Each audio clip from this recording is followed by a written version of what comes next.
तो दोस्तों, क्योंकि रिश्तों के भी रूप बदलते हैं कि आज के एपिसोड की शुरुआत होती है विक्रांत और कृपा से, जहां दोनों आने वाले अवार्ड फंक्शन को लेकर बात कर रहे होते हैं। कृपा ये जानना चाहती है कि क्या सच में अंगद और वृंदा इस समारोह में पहुंचेंगे, लेकिन विक्रांत को इस बात का पूरा भरोसा होता है। उसके मुताबिक भले ही दोनों पति पत्नी के तौर पर साथ न आए, लेकिन कंपनी के प्रति अपनी जिम्मेदारी की वजह से प्रोफेशनल रूप में जरूर पहुंचेंगे, क्योंकि दोनों में से कोई भी कंपनी की प्रतिष्ठा को नुकसान नहीं होने देना चाहेगा। इसके बाद कृपा जब आगे की योजना के बारे में पूछती है, तब विक्रांत अपनी असली चाल सामने रखता है। वो साफ करता है कि फैक्ट्री के अंदर जिस तरह की अफवाहों ने अंगद और वृंदा के रिश्ते में दरार पैदा की थी, अब उसी खेल को और भी बड़े स्तर पर खेला जाएगा। इस बार मंच छोटा नहीं बल्कि बहुत बड़ा होगा। वहां मीडिया होगी, बड़े बिजनेसमैन होंगे, इन्वेस्टर्स होंगे और ऐसे तमाम लोग होंगे जिनके बीच एक छोटी सी बात भी आग की तरफ फैल सकती है। कृपा को समझ नहीं आता कि बिना कुछ बोले ये सब कैसे होगा, लेकिन विक्रांत बेहद कॉन्फिडेंस के साथ कहता है कि उसे खुद कुछ करने की जरूरत नहीं पड़ेगी। उसके अनुसार अंगद और वृंदा की हालत ही सारी कहानी बयां कर देगी। वो कहता है कि सत्यनारायण पूजा में उसने खुद देखा था कि अंगद अपने जज्बातों पर कितना कम नियंत्रण रख पा रहा था। उसी कमजोरी और असुरक्षा का फायदा उठाना उसका असली लक्ष्य है। वो कहता है कि उसके लोग पहले से मौजूद रहेंगे, जो सही समय पर अंगद के दिमाग में और ज्यादा शक और गुस्सा भर देंगे। बाकी काम मीडिया और लोगों की बातें खुद कर देगी। तभी कृपा मजाक में विक्रांत को कहती है कि उसे तो बेस्ट विलन का अवार्ड मिलना चाहिए। इस पर विक्रांत भी मुस्कुराता है, लेकिन उसकी प्राथमिकता फिलहाल शाम का वही अवार्ड फंक्शन होता है जहां वो अपने अगले खेल की तैयारी कर चुका है। इधर दूसरी तरफ एक अलग हल्का फुल्का लेकिन देव के स्वभाव को दिखाने वाला दृश्य सामने आता है। देव फोन पर बाबजी से बात कर रहा होता है और उनकी महंगी डायमंड वाली घड़ी की तारीफ करते नहीं थक रहा होता। उसकी बातों से साफ झलकता है कि उसकी नजर घड़ी की खूबसूरती से ज्यादा उसकी कीमत और वैभव पर है। तभी सलोनी वहां पहुंच जाती है और तुरंत फोन अपने हाथ में ले लेती है। वो बाबजी से सामान्य बात करके कॉल खत्म कर देती है, क्योंकि उन्हें अवार्ड फंक्शन के लिए निकलना होता है। फोन कटने के बाद देव तुरंत नाराज हो जाता है। उसे लगता है कि सलोनी ने बीच में कॉल काटकर उसकी बात अधूरी छोड़ दी। वो कहता है कि उसे अभी अपने ससुर से कुछ और बात करनी थी, खासकर उन सिल्क के कुर्तों के बारे में जो उसने मंगवाए थे और अभी तक उसके पास नहीं पहुंचे। यहीं से सलोनी उसको टोकती है। वो याद दिलाती है कि पिछली बार जो कई कुर्ते आए थे वे अभी तक वैसे के वैसे ही पड़े हुए हैं, क्योंकि देव ज्यादातर समय जैकेट ही पहनता है। ऐसे में नए कुर्ते मंगवाने की क्या जरूरत है। सलोनी को साफ लगता है कि देव बार बार मायके से सामान इसलिए मंगवाता है क्योंकि उसे उसके पैसे नहीं देने पड़ते और सब कुछ मुफ्त में मिल जाता है। लेकिन देव को इसमें कोई परेशानी नजर नहीं आती। उसका मानना होता है कि दामाद होने के नाते उसे यह सब मिलना ही चाहिए। फिर उसकी बात कपड़ों से निकलकर सीधे महंगी चीजों पर पहुंच जाती है। वो अपने ससुर की उस महंगी घड़ी का जिक्र करने लगता है जिसको उन्होंने शादी के समय पहना था। खास तौर पर वो उस ग्रीन डायल वाली डायमंड जड़ी घड़ी की तारीफ करता है जो उसे आज तक याद है। उसके साथ साथ वो उनके हाथों में पहनी हुई डायमंड रिंग्स का भी जिक्र करता है। देव के मन में यही चल रहा होता है कि इतना बड़ा डायमंड बिजनेस होने के बावजूद उसके हिस्से में कुछ भी नहीं आया। उसे लगता है कि उसके ससुर के पास सब कुछ है, लेकिन उसे कुछ भी नहीं मिलता। सलोनी को यह बात बिल्कुल पसंद नहीं आती। वो साफ महसूस करती है कि देव हर बात में फायदा और लालच ढूंढ रहा है। उसे इस बात पर शर्म भी आती है कि देव इतनी खुलकर ऐसी बातें कर रहा है, लेकिन देव अपने स्वभाव के मुताबिक बिल्कुल अलग जवाब देता है। वो मानता है कि उसे शर्म तो आती है, लेकिन जैसे ही उसके सामने हीरे, महंगी घड़ियां या कीमती चीजें आ जाती है, उसकी सारी शर्म गायब हो जाती है।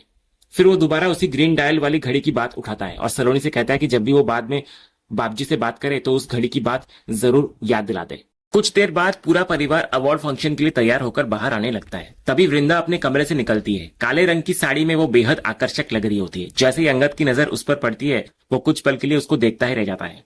दोनों के बीच चाहे कितनी भी दूरियां क्यों ना आई हो, लेकिन उस पल में साफ दिखाई देता है कि दिल के किसी कोने में भावनाएं अभी भी बाकी है। इसी दौरान चलते हुए वृंदा का पैर कारपेट में फंस जाता है और वो गिरने वाली होती है, लेकिन इससे पहले कि कुछ हो, अंगद तुरंत उसको संभाल लेता है। कुछ पलों के लिए दोनों की आंखें एक दूसरे से टकराती है। ये वही दो लोग हैं जो एक दूसरे से बात तक नहीं करना चाहते, लेकिन मुश्किल की घड़ी में आज भी एक दूसरे को गिरने नहीं देना चाहते। हालांकि ये पल ज्यादा देर नहीं टिकता। वृंदा खुद को संभाल लेती है और अंगद भी बस इतना जताता है कि उसने केवल गिरने से बचाने के लिए हाथ बढ़ाया था। इसके बाद दोनों फिर से दूरी बना लेते हैं और अलग अलग दिशा में बढ़ जाते हैं। ये सब देखकर ऋतिक का दिल और ज्यादा बेचैन हो जाता है। उसे महसूस होता है कि जो लोग कभी एक दूसरे के बिना अधूरे थे, आज उनके बीच कितनी बड़ी खामोशी आ गई है। वो इस गलतफहमी को पैदा करने वाले इंसान को जिम्मेदार मानता है और मन ही मन गुस्सा भी करता है।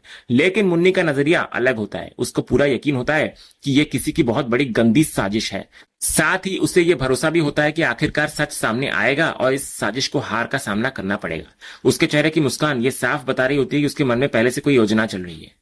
इसके बाद कहानी पहुंचती है अवार्ड समारोह में। वहां पहुंचकर अंगद और वृंदा दुनिया के सामने एक सामान्य कपल की तरह नजर आने की कोशिश करते हैं, लेकिन दूर खड़ा विक्रांत उनकी हालत देखकर संतुष्ट दिखाई देता है। उसे लगता है कि दोनों के चेहरे ही उनकी अंदरूनी टूटन की कहानी बता रहे हैं और अब बस सही मौके का इंतजार है। तभी अचानक वहां अक्षय और माधवी पहुंच जाते हैं। अपने बच्चों को अचानक वहां देखकर अंगद और वृंदा दोनों हैरान नजर आते हैं। बच्चे मासूमियत से कहते हैं कि उन्हें बुलाया गया था क्योंकि उनकी मां को इतना बड़ा सम्मान मिलने वाला है और उन्हें चाची ने बुलाया। माधवी तो उत्साह में तुरंत फोटो खिंचवाने की बात करने लगती है। बच्चों की इस मासूम खुशी के आगे कुछ पल के लिए दोनों बड़े भी अपने सारे तनाव भूल जाते हैं। वृंदा फोटोग्राफर को बुलाती है और सबसे पहले चारों की एक पारिवारिक तस्वीर खिंचवाई जाती है। उसके बाद पूरा परिवार एक साथ इकट्ठा होकर ग्रुप फोटो खिंचवाता है। अंगद, वृंदा, अक्षय, माधवी, ऋतिक, मुन्नी, सलोनी और देव सभी एक फ्रेम में नजर आते हैं। इसके बाद माहौल उस वक्त और दिलचस्प हो जाता है जब फैमिली फोटो के दौरान मुन्नी चुपचाप ऋतिक को एक इशारा करती है तो ऋतिक तुरंत बात को समझ जाता है और अंगद को याद दिलाता है कि फोटो में कम से कम पति पत्नी की तरह दिखना तो पड़ेगा। तो मजबूरी में ही सही, लेकिन अंगद को वृंदा के कंधे पर हाथ रखना पड़ता है। दोनों एक दूसरे के बेहद करीब खड़े हो जाते हैं और बाहर से देखने वालों को एक खुशहाल परिवार की तस्वीर दिखाई देती है। लेकिन दूर खड़े विक्रांत और कृपा के लिए यह नजारा अलग मायने रखता है। कृपा को लगने लगता है कि अगर इस समय कोई भी उनके रिश्ते पर सवाल उठाएगा तो लोग उसी को गलत समझेंगे, क्योंकि सामने तो सब कुछ सामान्य दिखाई दे रहा है। विक्रांत भी मानता है कि फिलहाल उन्हें पीछे हटना होगा। उसके अनुसार अभी दोनों को दुनिया के सामने खुशहाल परिवार बने रहना देना ही बेहतर है। वो इंतजार करने का फैसला करता है कि यह दिखावा आखिर कब तक चलता है। उधर मुन्नी अपनी छोटी सी चाल पर खुश नजर आती है। इधर ऋतिक भी मानता है कि बच्चों की मौजूदगी ने अंगद और वृंदा को मजबूर कर दिया है कि वे अपने झगड़े भुलाकर सामान्य व्यवहार करें। मुन्नी को भरोसा होता है कि बच्चों के सामने दोनों कभी खुलकर नहीं लड़ पाएंगे और यही उनके रिश्ते को बचाने की पहली सीढ़ी बन सकती है। इसके बाद अवार्ड समारोह का सबसे अहम पल आता है। मंच से साल के सबसे प्रतिष्ठित बिजनेस सम्मान की घोषणा की तैयारी शुरू होती है। एक एक करके सभी नामों का ऐलान किया जाता है और आखिरकार जिस नाम पर सबकी नजरें टिक जाती है वो होता है वृंदा वीरानी। जैसे ही उनके नाम की घोषणा होती है पूरा हॉल तालियों से गूंज उठता है। परिवार के सभी मेंबर्स खुशी से भर जाते हैं। वृंदा मंच पर जाती है और सम्मान ग्रहण करती है। यह सिर्फ एक ट्रॉफी नहीं होती, बल्कि उनके संघर्ष, मेहनत और नेतृत्व की पहचान होती है। सम्मान मिलने के बाद जब उससे अपनी यात्रा के बारे में बोलने के लिए कहा जाता है तब वृंदा बेहद विनम्रता के साथ इस उपलब्धि का श्रेय सिर्फ खुद को नहीं देती। वो बताती है कि किसी भी संस्था की सफलता उसके कर्मचारियों की मेहनत और संतुष्टि पर टिकी होती है। उसके लिए हमेशा सबसे जरूरी बात यही रही कि फैक्ट्री में काम करने वाला हर व्यक्ति अपने काम का सम्मान महसूस करे और पूरी लगन से जुड़ा रहे। इसके साथ ही वो अपने परिवार और टीम का आभार व्यक्त करती है। लेकिन सबसे भावुक पल तब आता है जब वो खुले मन से अंगद का नाम लेती है। वो साफ करती है कि अगर अंगद ने हर कदम पर उसका साथ न दिया होता तो शायद वो यहां तक कभी पहुंच नहीं पाती। परिवार के भरोसे और अंगद के सहयोग को वो अपनी सफलता का सबसे बड़ा आधार बताती है। फिर स्पीच खत्म होने के बाद परिवार के लोग उसको बधाई देते हैं। कई लोग उसके पास आकर उसकी सफलता की तारीफ करते हैं। कुछ लोग उसके घर, परिवार और व्यवसाय को एक साथ संभालने की क्षमता की प्रशंसा करते हैं। वहीं कुछ लोग इस उपलब्धि के पीछे अंगद के समर्थन को भी महत्वपूर्ण मानते हैं। वृंदा भी इस मौके पर बेहद संतुलित नजर आती है। वो मानती है कि किसी भी महिला की सफलता तब और मजबूत हो जाती है जब उसके साथ उसका साथी खड़ा हो। वो फिर से अंगद की तरफ देखकर उसकी भूमिका को स्वीकार करती है। ये बात अलग है कि उनके निजी रिश्ते इस समय बेहद खराब दौर से गुजर रहे हैं। इसी दौरान मीडिया अलग अलग बिजनेस लीडर्स और अवार्ड नॉमिनीज से भविष्य की योजनाओं को लेकर सवाल पूछती है। वृंदा भी लगातार लोगों और पत्रकारों से बातचीत में व्यस्त हो जाती है। उधर अंगद इस भीड़ और बातचीत से बचने के लिए बच्चों को खाना खिलाने का बहाना बनाकर वहां से हट जाता है। ये साफ दिखाई देता है कि वो अभी भी लोगों के बीच सहज महसूस नहीं कर पा रहा होता। दूसरी तरफ देव एक बार फिर अपने स्वभाव के अनुसार ध्यान का केंद्र बनने की कोशिश करता है। उसे ये बात चुभ रही होती है कि पूरा फोकस सिर्फ अंगद और वृंदा पर है, जबकि वो खुद भी वीरानी परिवार का हिस्सा है। तो सलोनी उसको समझाने की कोशिश करती है कि ये सम्मान वृंदा की मेहनत का परिणाम है और लोग स्वाभाविक रूप से उन्हीं में दिलचस्पी लेंगे। लेकिन देव इस बात से संतुष्ट नहीं होता। आखिरकार वो खुद मीडिया के सामने जाकर अपनी पहचान बताने की कोशिश करता है और कंपनी पर अपना अधिकार जताने जैसा व्यवहार करता है। स्थिति बिगड़ती देख सलोनी तुरंत बात को संभाल लेती है और स्पष्ट करती है कि वो सब यहाँ सिर्फ वृंदा को सपोर्ट करने आए हैं। उधर विक्रांत ये सब दूर से देख रहा होता है। हालांकि उसका पहला प्लान सफल नहीं हुआ, लेकिन अब उसकी नजर देव पर टिक जाती है। उसे लगता है कि देव की लालच और महत्वाकांक्षा भविष्य में उसके बहुत काम आ सकती है। उसे अपने अगले खेल के लिए एक नया मोहरा दिखाई देने लगता है।